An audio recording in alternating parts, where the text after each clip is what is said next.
ಆರಾಧನಾ ಸಮಯ. ಪ್ರಾರ್ಥನೆ ಮಾಡೋಣ. ನಮ್ಮ ಸ್ವಾಮಿ, ನಮ್ಮ ದೇವರೇ, ಅನುಗ್ರಹಿಸಿಕೊಟ್ಟಂಥ ಈ ನೂತನ ದಿವಸಕ್ಕಾಗಿ, ನಿನ್ನ ಉತ್ಥಾನದ ದಿನಕ್ಕಾಗಿ ನಿನಗೆ ಮಹಿಮೆಯಾಗಲಿ. ನಿನ್ನನ್ನು ಆರಾಧಿಸದೆ ನಮ್ಮ ತನುಮನ ಹೃದಯಗಳು ಜೀವವಿಲ್ಲದಂತೆ, ಸತ್ವವಿಲ್ಲದಂತೆ ಬದುಕು ಶೂನ್ಯವಾಗಿದೆ. ಆದರೆ ನಿನ್ನನ್ನು ಆರಾಧಿಸಲು ಬರುವಂತಹ ನಮ್ಮ ದೇಹಾತ್ಮಗಳು ಚೈತನ್ಯದಾಯಕವಾಗಿ ನಿನ್ನಲ್ಲಿ ಸ್ಫೂರ್ತಿಯನ್ನ ಪಡೆಯುವಂಥದ್ದು ಮತ್ತು ನಿನ್ನಲ್ಲಿ ದೈವಿಕವಾದಂಥ ಶಕ್ತಿಯನ್ನ ಪಡೆಯುವಂತಹ ನಂಬಿಕೆಯಲ್ಲಿಯೇ ನಿನ್ನ ಬಳಿಗೆ ನಾವು ಬರುತ್ತೇವೆ ಸ್ವಾಮಿ. ಈಗಲೂ ನಿನ್ನ ಪರಿಶುದ್ಧವಾದಂತಹ ದೈವ ಪ್ರಸನ್ನತೆಯನ್ನ ಆರಾಧನೆಯಲ್ಲಿ ಪಾಲು ತೆಗೆದುಕೊಳ್ಳುವಂಥವರ ಮೇಲೆ ನೀನು ಸುರಿಸಿ, ನಿನ್ನ ದೈವವಾಕ್ಯಕ್ಕನುಗುಣವಾಗಿ ನಮ್ಮ ನಂಬಿಕೆಯನ್ನ ದೃಢಪಡಿಸಬೇಕೆಂದು ನಮ್ಮ ರಕ್ಷಕನಾಗಿರುವ ಯೇಸು ಪ್ರಭುವಿನ ನಾಮದಲ್ಲಿ ಪ್ರಾರ್ಥನೆಯನ್ನ ಬೇಡಿದ್ದೇವೆ. ಆಮೆನ್. ನಮ್ಮ ಈ ಪರಿಶುದ್ಧವಾದ ಆರಾಧನೆಯನ್ನ ಆರಂಭ ಮಾಡುವ ಹಾಗೆ ಆರಂಭದ ಸಂಗೀತವನ್ನ ಹಾಡಿಕೊಳ್ಳೋಣ.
ಸರ್ವದಾ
ದೇವರನ್ನ ಆರಾಧಿಸೋಣ. ಆರಾಧನಾ ಕ್ರಮ ಪುಸ್ತಕ 3ನೇ ವಿಧಾನದ ಮೊದಲನೆಯ ಭಾಗವನ್ನು ಅನುಸರಿಸೋಣ. ಆರಾಧನೆಯ ಕ್ರಮ ಪುಸ್ತಕ 3ನೇ ವಿಧಾನದ ಮೊದಲನೆಯ ಭಾಗವನ್ನು ಅನುಸರಿಸೋಣ. ಕೃತಜ್ಞತಾ ಸ್ತುತಿಯೊಡನೆ ಆತನ ಮಂದಿರ ದ್ವಾರಗಳಿಗೂ, ಕೀರ್ತನೆಯೊಡನೆ ಆತನ ಅಂಗಳಗಳಿಗೂ ಬನ್ನಿರಿ. ಆತನ ಉಪಕಾರ ಸ್ಮರಿಸಿರಿ, ಆತನ ನಾಮವನ್ನು ಕೊಂಡಾಡಿರಿ. ಕರ್ತನು ಒಳ್ಳೆಯವನು, ಆತನ ಕೃಪೆಯು ಯುಗಯುಗಕ್ಕೂ, ಆತನ ಸತ್ಯತೆಯು ತಲಾಂತರಕ್ಕೂ ಇರುವವು. ಬನ್ನಿರಿ, ನಮ್ಮ ನಿರ್ಮಾಣಿಕನಾದ ಕರ್ತನಿಗೆ ಸಾಷ್ಟಾಂಗವೆರಗಿ ಆರಾಧಿಸೋಣ. ಆತನು ನಮ್ಮ ದೇವರು, ನಾವು ಆತನು ಪಾಲಿಸುವ ಪ್ರಜೆಯು, ಆತನ ಕೈಗಳಿರುವ ಹಿಂಡು ಆಗಿದ್ದೇವೆ. ಕರ್ತನ ಪರ್ವತವನ್ನ ಹತ್ತತಕ್ಕವನು ಯಾರು? ಆತನ ಪವಿತ್ರ ಸ್ಥಾನದಲ್ಲಿ ನಿಲ್ಲುವುದಕ್ಕೆ ಎಂತವನು ಯೋಗ್ಯನು? ಯಾವನು ಅಯೋಗ್ಯ ಕಾರ್ಯಗಳಲ್ಲಿ ಮನಸ್ಸಿಡದೆ, ಮೋಸ ಪ್ರಮಾಣ ಮಾಡದೆ, ಶುದ್ಧ ಹಸ್ತವೂ ನಿರ್ಮಲ ಮನಸ್ಸು ಉಳ್ಳವನಾಗಿದ್ದಾನೋ ಅವನೇ. ಕರ್ತನಾದ ನಮ್ಮ ದೇವರು ಕರುಣಿಸುವವನು, ಕ್ಷಮಿಸುವವನು ಆಗಿದ್ದಾನೆ. ನಾವು ಆತನಿಗೆ ತಿರುಗಿ ಬಿದ್ದೆವಲ್ಲ. ಕರ್ತನಾದ ನಮ್ಮ ದೇವರ ಮಾತನ್ನ ಕೇಳಲಿಲ್ಲ. ತನ್ನ ಸೇವಕರಾದ ಪ್ರವಾದಿಗಳ ಮೂಲಕ ನಮಗೆ ಗೊತ್ತು ಮಾಡಿದ ಧರ್ಮ ಮಾರ್ಗದಲ್ಲಿ ನಡೆಯಲಿಲ್ಲ. ಕುಗ್ಗಿದ ಮನಸ್ಸೇ ದೇವರಿಗೆ ಇಷ್ಟಯಜ್ಞ. ದೇವರೇ ಪಶ್ಚಾತ್ತಾಪದಿಂದ ಜಜ್ಜಿ ಹೋದ ಮನಸ್ಸನ್ನು ನೀನು ತಿರಸ್ಕರಿಸುವುದಿಲ್ಲ. ಯೇಸು ಇಂತೆಂದನು, ಎಲೆ ಕಷ್ಟಪಡುವವರೇ, ಹೊರೆ ಹೊತ್ತವರೇ, ನೀವೆಲ್ಲರೂ ನನ್ನ ಬಳಿಗೆ ಬನ್ನಿರಿ, ನಾನು ನಿಮಗೆ ವಿಶ್ರಾಂತಿ ಕೊಡುವೆನು. ನಾನು ಎದ್ದು ನನ್ನ ತಂದೆಯ ಬಳಿಗೆ ಹೋಗಿ ಆತನಿಗೆ, ಅಪ್ಪ, ಪರಲೋಕಕ್ಕೆ ವಿರೋಧವಾಗಿಯೂ ನಿನ್ನ ಮುಂದೆ ಪಾಪ ಮಾಡಿದ್ದೇನೆ ಎಂದು ಹೇಳುವೆನು. ಒಟ್ಟಾಗಿ, ಕರ್ತನೇ, ನನ್ನ ಶರಣನೇ, ನನ್ನ ವಿಮೋಚಕನೇ, ನನ್ನ ಮಾತುಗಳು, ನನ್ನ ಹೃದಯದ ಧ್ಯಾನವು ನಿನಗೆ ಸಮರ್ಪಕವಾಗಿರಲಿ. ದೇವರನ್ನ ಸ್ತುತಿಸುವ ಹಾಗೆ ಸಂಕೀರ್ತನೆಯನ್ನ ಹಾಡಿಕೊಳ್ಳೋಣ.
ಜೀವಸ್ವರೂಪನಾದ ಕ್ರಿಸ್ತನ ನಾಮದಲ್ಲಿ ವಾಕ್ಯ ಕೇಳುವಂತಹ ಎಲ್ಲರಿಗೂ ಕೂಡ ಪ್ರೀತಿಯ ನಮನಗಳು.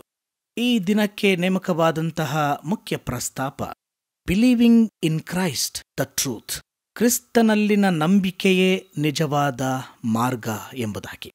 ನಂಬಿಕೆ ಕ್ರೈಸ್ತ ಜೀವನದ ತಳಹದಿ ಎಂದರೆ ತಪ್ಪಲ್ಲ. ಕ್ರೈಸ್ತರಿಗೂ ನಂಬಿಕೆಗೂ ಅವಿನಾಭಾವ ಸಂಬಂಧ.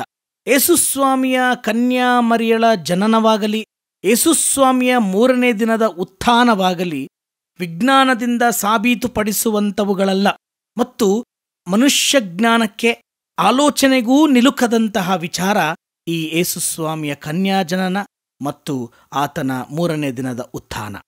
ಪ್ರಾಮುಖ್ಯವಾಗಿ ಯೇಸುಕ್ರಿಸ್ತನ ಜನನವನ್ನ ನಂಬುವಂಥದ್ದು, ಯೇಸುಕ್ರಿಸ್ತನ ಉತ್ಥಾನವನ್ನ ಅನುಭವಿಸುವಂಥದ್ದು ನಮ್ಮ ನಂಬಿಕೆಗೆ ಸಂಬಂಧಪಟ್ಟದ್ದು. ಅನೇಕ ವೇಳೆ ತೋಮನಂತೆ ನಾವು ಸಂದೇಹವುಳ್ಳವರಾಗಿ ಕೇವಲ ಮಾನುಷ ಜ್ಞಾನಕ್ಕೆ ಸಿಲುಕಿ ಯೇಸುವಿನ ಉತ್ಥಾನವನ್ನ ಪ್ರಶ್ನೆ ಮಾಡುವ ನಿಟ್ಟಿನಲ್ಲಿ ನಾವು ಅನೇಕ ವೇಳೆ ನಮ್ಮನ್ನು ತೊಡಗಿಸಿಕೊಳ್ಳುತ್ತೇವೆ.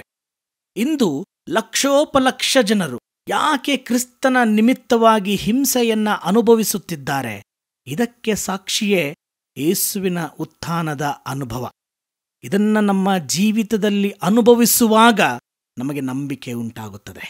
ಕರ್ತನಲ್ಲಿ ಪ್ರಿಯ ದೇವ ಜನರೇ, ಪ್ರಾರಂಭದಲ್ಲಿ ಕ್ರೈಸ್ತ ಸಭೆಗೆ ಒಂದು ಹೆಸರಿತ್ತು. ಕ್ರೈಸ್ತರು ಎಂಬತಕ್ಕಂಥ ಹೆಸರು ಬಂದದ್ದು ಅಂತಿಯೋಕ್ಯದಲ್ಲಿ ಯೇಸುವಿನ ಶಿಷ್ಯರಿಗೆ. ಅದಕ್ಕೂ ಮೊದಲು ಕ್ರಿಸ್ತನನ್ನ ಹಿಂಬಾಲಿಸುವಂತಹ ಜನರನ್ನ ಕರೆಯುತ್ತಿದ್ದಂತಹ ಒಂದು ಹೆಸರು ನಂಬಿದ್ದ ಮಂಡಳಿ, ನಂಬಿಕೆಯ ಸಮುದಾಯ. ಯಾವ ನಂಬಿಕೆ? ಯೇಸು ದೇವರ ಕುಮಾರನೆನ್ನುವಂತಹ ನಂಬಿಕೆ, ಯೇಸುವು ನಿಜವಾದ ಮೆಸ್ಸಿಯನೆನ್ನುವಂತಹ ನಂಬಿಕೆ. ಯಾಕಂದ್ರೆ ಇದಕ್ಕೆ ವಿರುದ್ಧವಾಗಿ ಯಹೂದ್ಯ ಧರ್ಮಶಾಸ್ತ್ರವಿದೆ, ಯಹೂದ್ಯ ಜನಾಂಗದ ಧಾರ್ಮಿಕ ಪದ್ಧತಿಗಳಿದೆ. ಆದರೆ ಈ ಯಹೂದ್ಯ ಧಾರ್ಮಿಕವಾದಂಥ ಪದ್ಧತಿಗಳಿಗೂ ಧರ್ಮಶಾಸ್ತ್ರಕ್ಕೂ ಮೀರಿದಂತಹ ಯೇಸುವಿನ ವಿಚಾರದಲ್ಲಿ ನಂಬಿಕೆ ಇಡುವಂಥದ್ದು ಅಷ್ಟು ಸುಲಭದ ಮಾತಲ್ಲ. ಆದರೆ ಯೇಸುವಿನ ಮಾತಿನ ಮೇಲೆ ನಂಬಿಕೆ ಇಟ್ಟು ತಮ್ಮ ಜೀವನವನ್ನ ಒಪ್ಪಿಸಿಕೊಡುವಂಥದ್ದೇ ನಿಜವಾದ ಸತ್ಯ ಎನ್ನುವಂಥದ್ದನ್ನ ಪ್ರಕಟ ಮಾಡುವಂಥದ್ದೇ ಸುವಾರ್ತೆಯ ವೇದ ಭಾಗ. ಯೋಹಾನನು ಬರೆದ ಸುವಾರ್ತೆ 17ನೇ ಅಧ್ಯಾಯ 6ನೇ ವಚನದಿಂದ 19 ವಚನದವರೆಗೆ ಯೇಸು ಮಾಡಿದಂಥ ಪ್ರಾರ್ಥನೆಯಲ್ಲಿ ಹೇಳುವಂಥ ಮುಖ್ಯ ತಿರುಳಾಗಿದೆ. ಕರ್ತನಲ್ಲಿ ಪ್ರಿಯರೇ, ಯೇಸುಸ್ವಾಮಿಯ ಉತ್ಥಾನದ ದರ್ಶನವನ್ನ ನೀಡಿದ್ದರಿಂದಲೇ ಯೇಸುವಿನ ಶಿಷ್ಯರು ಅಂತಹ ಅದ್ವಿತೀಯವಾದಂತಹ ಕ್ರಿಸ್ತನ ಸುವಾರ್ತೆಯನ್ನ ಜಗದುದ್ದಕ್ಕೂ ಸಾರಿದ್ದಾರೆ. ಆದರೆ ಶಿಷ್ಯರಲ್ಲಿ ಅನೇಕ ವೇಳೆ ತೋಮನ ಮನೋವೃತ್ತಿಯುಳ್ಳವರೂ ಕೂಡ ಇದ್ದಾರೆ. ಆದರೆ ಅಂಥವರಿಗೆ ಯೇಸು ಹೇಳುವಂತಹ ಉತ್ತರ, ನೋಡಿದ್ದರಿಂದ ನಂಬುವುದು ಶ್ರೇಷ್ಠವಲ್ಲ, ನೋಡದೆ ನಂಬುವುದು ನಿಜವಾದಂತಹ ಆಶೀರ್ವಾದ, ನಿಜವಾದಂತಹ ಧನ್ಯತೆ ಎಂಬುದಾಗಿ. ಇಂದು ನೋಡದೆ ನಂಬುವಂತಹ ಪಟ್ಟಿಯಲ್ಲಿ ನಾವಿದ್ದೇವೆ. ಈ ಹೊತ್ತು ಕ್ರಿಸ್ತನನ್ನ ನಾವು ಯಾಕೆ ನಂಬುತ್ತಿದ್ದೇವೆ ಎಂಬುದಾಗಿ ನಾವು ಪ್ರಶ್ನೆ ಮಾಡಿಕೊಳ್ಳಬೇಕು. ಜಗತ್ತಿನಲ್ಲಿ ನಾನಾ ಧರ್ಮಗಳಿದೆ, ಜಗತ್ತಿನಲ್ಲಿ ನಾನಾ ತತ್ವಗಳಿದೆ, ನಾನಾ ರೀತಿಯಾದಂಥ ಮಾರ್ಗಗಳಿದೆ, ನಾನಾ ರೀತಿಯಾದಂಥ ಉಪದೇಶಗಳಿದೆ. ಆದರೆ ಅದೆಲ್ಲವುಗಳಿಗಿಂತಲೂ ಯೇಸುವಿನ ಉಪದೇಶ ಸತ್ಯವಾದದ್ದು. ಯಾಕಂದ್ರೆ ಅದು ನಮ್ಮ ಜೀವನಕ್ಕೆ ಇಜ್ಜೋಡಾಗುವಂಥದ್ದಾಗಿದೆ, ಮಾತ್ರವಲ್ಲದೆ ನಮ್ಮ ಜೀವನದಲ್ಲಿ ಅನುಭವವಾಗಿ ನಡೆಯುವಂಥದ್ದಾಗಿದೆ. ಕರ್ತನಲ್ಲಿ ಪ್ರಿಯರೇ, ಯೇಸುವಿನಲ್ಲಿನ ನಂಬಿಕೆ ನಿಜವಾದಂತಹ ಸತ್ಯದ ಜೀವನ ಎಂಬುದಾಗಿ ದೇವರ ವಾಕ್ಯ ನಮಗೆ ಪ್ರಕಟ ಮಾಡ್ತದೆ. ಬಹಳ ಮುಖ್ಯವಾಗಿ ಯೋಹಾನನ ಸುವಾರ್ತೆಯಲ್ಲಿ ಈ ಸತ್ಯ ಮತ್ತು ನಂಬಿಕೆ ಇದರ ಕುರಿತಾಗಿ ಯಾಕೆ ಈ ಸಂದರ್ಭದಲ್ಲಿ ವಾಕ್ಯ ನಮಗೆ ಉಂಟಾಗ್ತದೆ ಎಂದರೆ, ಯೋಹಾನನು ತನ್ನ ಸುವಾರ್ತೆಯನ್ನ ಬರೆಯುವಂತಹ ಕಾಲಕ್ಕೆ ಸುಮಾರು ಕ್ರಿಸ್ತಶಕ 90-95 ಎಂಬುದಾಗಿ ಅಂದಾಜಿಸಲಾಗ್ತದೆ. ಇಂತಹ ಸಮಯದಲ್ಲಿ ಒಂದೆಡೆಯಲ್ಲಿ ರೋಮ್ ಸರ್ಕಾರ, ಇನ್ನೊಂದೆಡೆಯಲ್ಲಿ ಗ್ರೀಕರ ಜ್ಞಾನ, ಮತ್ತೊಂದೆಡೆಯಲ್ಲಿ ಯಹೂದ್ಯರ ದೇವಾಲಯದ ನಾಶ, ಯಹೂದ್ಯರ ನಂಬಿಕೆಗಳ ನಾಶ ಮತ್ತು ಇದೆಲ್ಲವುಗಳಲ್ಲಿ ಯೇಸುವನ್ನ ಸ್ವೀಕರಿಸದಂತಹ ಯಹೂದ್ಯರ ಜೀವನ ಅಲ್ಲಕಲ್ಲೋಲ್ಲವಾಗಿದೆ. ಇಲ್ಲಿಯವರೆಗೂ ಧರ್ಮಶಾಸ್ತ್ರದ ಮೇಲೆ ನಂಬಿಕೆ ಇಟ್ಟಿದ್ದರು, ಇಲ್ಲಿಯವರೆಗೂ ದೇವಾಲಯದ ಮೇಲೆ ನಂಬಿಕೆ ಇಟ್ಟಿದ್ದರು. ಆದರೆ ದೇವವಾಣಿ ಇಲ್ಲ, ಪ್ರವಾದನ ಸ್ವರವಿಲ್ಲ ಮತ್ತು ಅವರು ನಂಬಿದ್ದಂಥ ಅವರ ಜೀವನಕ್ಕೆ ಆಧಾರ ಮತ್ತು ಅಸ್ತಿತ್ವವಾಗಿದ್ದಂತಹ ಆಲಯ ಸುಟ್ಟು ಹಾಕಲ್ಪಟ್ಟಿದೆ. ಅವರ ಧರ್ಮಶಾಸ್ತ್ರ ತೆಗೆಯಲ್ಪಟ್ಟಿದೆ, ದೈವವಾಣಿ ಅವರಿಗೆ ಕೇಳಿಸುತ್ತಿಲ್ಲ.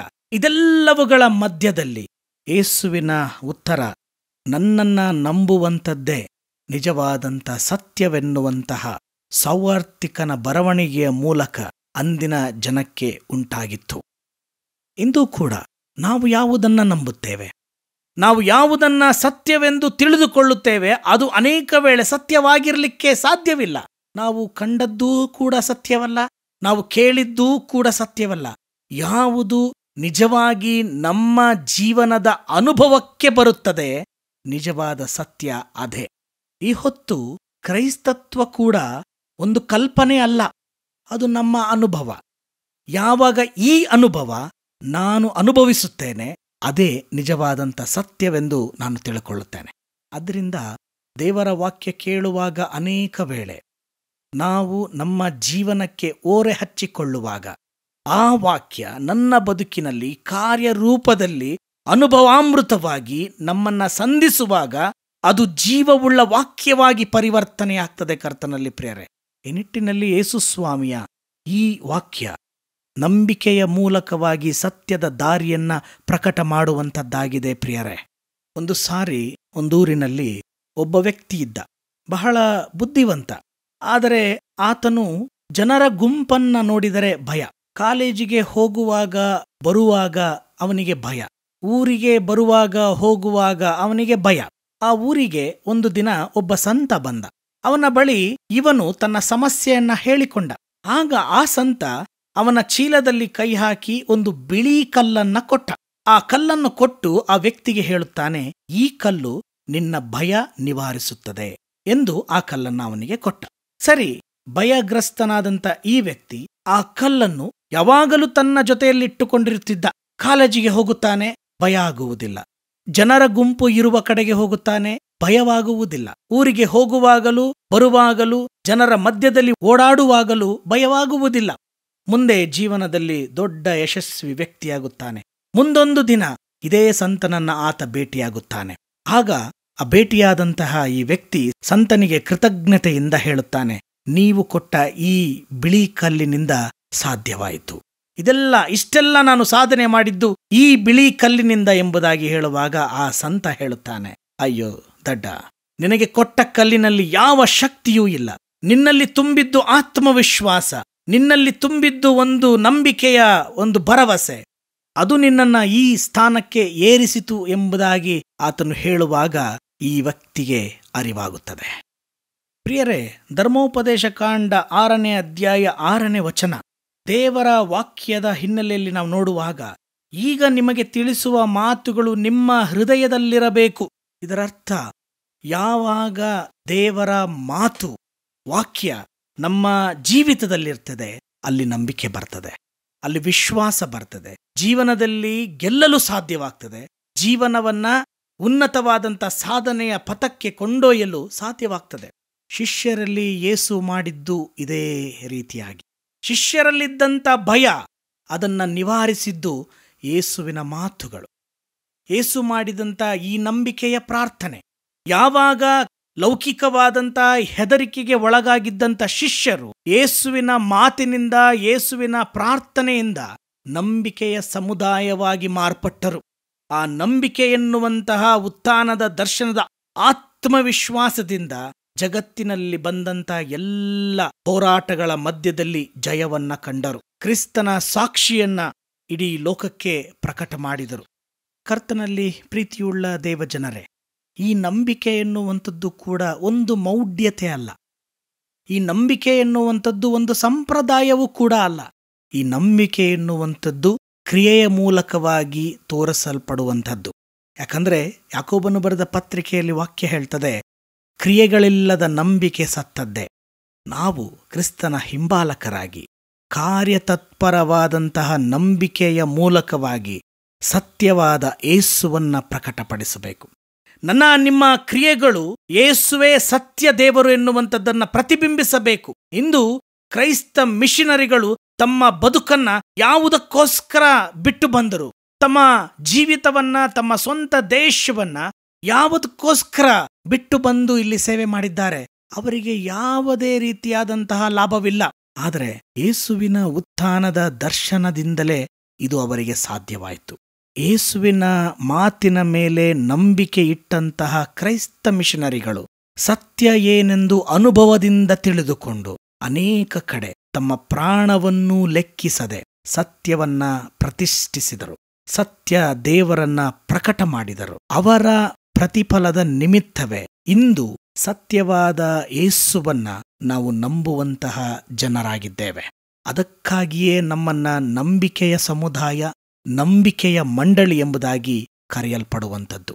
ಕರ್ತನಲ್ಲಿ ಪ್ರೀತಿಯುಳ್ಳ ದೇವಜನರೇ, ಅನೇಕ ವೇಳೆ ಕ್ರೈಸ್ತರಾದ ನಮ್ಮಲ್ಲಿಯೂ ಕೂಡ ಅನೇಕ ಅಪನಂಬಿಗಸ್ತಿಕೆ ವಿಚಾರಗಳಿರ್ತದೆ. ಇವತ್ತು ಎಷ್ಟೋ ಕ್ರೈಸ್ತ ಕುಟುಂಬಗಳು ತಮ್ಮ ಜೀವನದ ಒಳ್ಳೆಯ ಶುಭ ಗಳಿಗೆಗೋಸ್ಕರ ಕಾಯುತ್ತಾರೆ. ಈ ಹೊತ್ತು ತಾವು ಮದುವೆಯಾಗುವಂತ ಅನೇಕ ವಧುವರರು ಸರಿಯಾದ ಗಳಿಗೆಗೋಸ್ಕರ ಎದುರು ನೋಡುತ್ತಾರೆ. ಮನೆ ಕಟ್ಟುವಂತ ಸಂದರ್ಭದಲ್ಲಿ, ಮನೆಯನ್ನ ಉದ್ಘಾಟನೆ ಮಾಡುವಂತಹ ಸಂದರ್ಭದಲ್ಲಿ ಮತ್ತು ಅವರ ಜೀವಿತದಲ್ಲಿ ಇನ್ನೂ ಒಳ್ಳೆಯ ಆಶೀರ್ವಾದಗಳನ್ನ ಹೊಂದುವಂತಹ ಸಮಯದಲ್ಲಿ ಸಮಯವನ್ನ ನೋಡುವಂಥದ್ದು, ಒಳ್ಳೆಯ ಸಮಯಕ್ಕೋಸ್ಕರ ಕಾಯುವಂತಹ ಅಜ್ಞಾನ, ಅಪನಂಬಿಗಸ್ತಿಕೆ ಇವತ್ತು ಕ್ರೈಸ್ತರಲ್ಲಿದೆ ಎಂದರೆ ನಿಜವಾಗಿಯೂ ಕೂಡ ವ್ಯತೆ. ಆದರೆ ಯೇಸುವಿನ ಮಾತು ನಿಜವಾದಂತಹ ಸತ್ಯ. ಯೇಸುವಿನ ಮಾತೆ ನಿಜವಾಗಿ ನಂಬಿಕೆಗೆ ಮೂಲಾಧಾರ. ಈ ನಂಬಿಕೆ ಎನ್ನುವಂಥದ್ದು ಕೂಡ ಒಂದು ಐತಿಹ್ಯವಲ್ಲ, ಬದಲಾಗಿ ಅದೊಂದು ಅನುಭವ. ನಂಬಿಕೆಯ ಸಮುದಾಯವಾಗಿ ಕರ್ತನಿಗೆ ಮಹಿಮೆ ತರುವಂತಹ ಸತ್ಯದ ಜೀವಿತವನ್ನ ಜೀವಿಸೋಣ. ಈ ಸತ್ಯದ ಜೀವಿತವನ್ನ ಜೀವಿಸುವುದರ ಮೂಲಕವಾಗಿ ಸತ್ಯವಾದ ಯೇಸುವನ್ನ ಪ್ರತಿಬಿಂಬಿಸೋಣ. ಸತ್ಯವಾದ ಯೇಸುವಿನ ದರ್ಶನದಿಂದ ಅನೇಕರನ್ನ ಕ್ರೈಸ್ತ ಸಮುದಾಯಕ್ಕೆ ತರುವಂತ, ಕ್ರಿಸ್ತನ ಅನುಭವಕ್ಕೆ ತರುವಂತ ಜವಾಬ್ದಾರಿ ನನ್ನದು, ನಿನ್ನದು. ನಾನು ನಂಬಿಕೆ ಇಡುವುದರ ಮೂಲಕ ನನ್ನ ಕುಟುಂಬ ರಕ್ಷಣೆ ಹೊಂದುತ್ತದೆ. ನಾನು ನಂಬಿಕೆ ಇಡುವುದರ ಮೂಲಕ ನನ್ನ ಸಭೆ, ನನ್ನ ಸಮುದಾಯ ರಕ್ಷಣೆ ಹೊಂದುತ್ತದೆ. ಇಂತಹ ನಂಬಿಕೆಯ ಸಮುದಾಯವಾಗಿ ಕ್ರೈಸ್ತ ನಂಬಿಕೆಯಲ್ಲಿ ಬೆಳೆಯೋಣ. ಕ್ರೈಸ್ತ ನಂಬಿಕೆಯನ್ನ ದೃಢಪಡಿಸೋಣ. ದೇವರ ವಾಕ್ಯವಿದು. ಆಮೆನ್. ದೇವರ ವಾಕ್ಯ ಸಂದೇಶವನ್ನು ಕೇಳಿದಂಥ ನಾವು ನಮ್ಮ ನಂಬಿಕೆಯನ್ನು ದೃಢಪಡಿಸಿಕೊಳ್ಳುವ ಹಾಗೆ ಅಪೋಸ್ತಲರ ವಿಶ್ವಾಸ ಸೂತ್ರವನ್ನು ಏಕ ಮನಸ್ಸಿನಿಂದ ಒಟ್ಟಾಗಿ ಅರಿಕೆ ಮಾಡೋಣ. ಪರಲೋಕ ಭೂಲೋಕಗಳನ್ನು ಸೃಷ್ಟಿಸಿದ ಸರ್ವಶಕ್ತನಾಗಿರುವ ತಂದೆಯಾದ ದೇವರನ್ನು ನಂಬುತ್ತೇನೆ. ಆತನ ಏಕ ಕುಮಾರನಾಗಿರುವ ನಮ್ಮ ಪ್ರಭುವಾದ ಯೇಸು ಕ್ರಿಸ್ತನನ್ನು ನಂಬುತ್ತೇನೆ. ಈತನು ಪರಿಶುದ್ಧಾತ್ಮನಿಂದ ಕನ್ಯಾ ಮರಿಯಳ ಗರ್ಭದಲ್ಲಿ ಧರಿಸಲ್ಪಟ್ಟು ಆಕೆಯಲ್ಲಿ ಹುಟ್ಟಿ ಪೊಂತಿ ಪಿಲಾತನ ಆಧಿಪತ್ಯದಲ್ಲಿ ಶ್ರಮೆ ಹೊಂದಿ ಶಿಲುಬೆಗೆ ಜಡೆಯಲ್ಪಟ್ಟು ಸತ್ತು ಹೂಣಲ್ಪಟ್ಟು ಪಾತಾಳಕ್ಕೆ ಇಳಿದು ಮೂರನೇ ದಿವಸದಲ್ಲಿ ಸತ್ತವರೊಳಗಿಂದ ಎದ್ದು ಪರಲೋಕಕ್ಕೆ ಏರಿ ಹೋಗಿ ಸರ್ವಶಕ್ತನಾಗಿರುವ ತಂದೆಯಾದ ದೇವರ ಬಲಪಾರ್ಶ್ವದಲ್ಲಿ ಕುಳಿತುಕೊಂಡು ಇರುತ್ತಾನೆ. ಈತನು ಅಲ್ಲಿಂದ ಬಂದು ಬದುಕಿರುವವರಿಗೂ ಸತ್ತವರಿಗೂ ನ್ಯಾಯ ವಿಧಿಸುವನು ಎಂಬುದನ್ನು ನಂಬುತ್ತೇನೆ. ನಾನು ಪರಿಶುದ್ಧಾತ್ಮನನ್ನು ನಂಬುತ್ತೇನೆ. ಒಂದೇ ಪರಿಶುದ್ಧ ಕ್ರೈಸ್ತ ಸಭೆಯು, ಭಕ್ತರ ಅನ್ಯೋನ್ಯತೆಯು, ಪಾಪದ ಪರಿಹಾರವು, ದೇಹದ ಪುನರುತ್ಥಾನವು, ನಿತ್ಯ ಜೀವವು ಉಂಟೆಂಬುದನ್ನು ನಂಬುತ್ತೇನೆ. ಆಮೆನ್. ನಮ್ಮ ಆರಾಧನೆಯನ್ನ ಅಂತ್ಯಗೊಳಿಸುವ ಹಾಗೆ ಕಡೆಯ ಸಂಗೀತವನ್ನ ಹಾಡಿಕೊಳ್ಳೋಣ.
ಪ್ರಾರ್ಥಿಸೋಣ.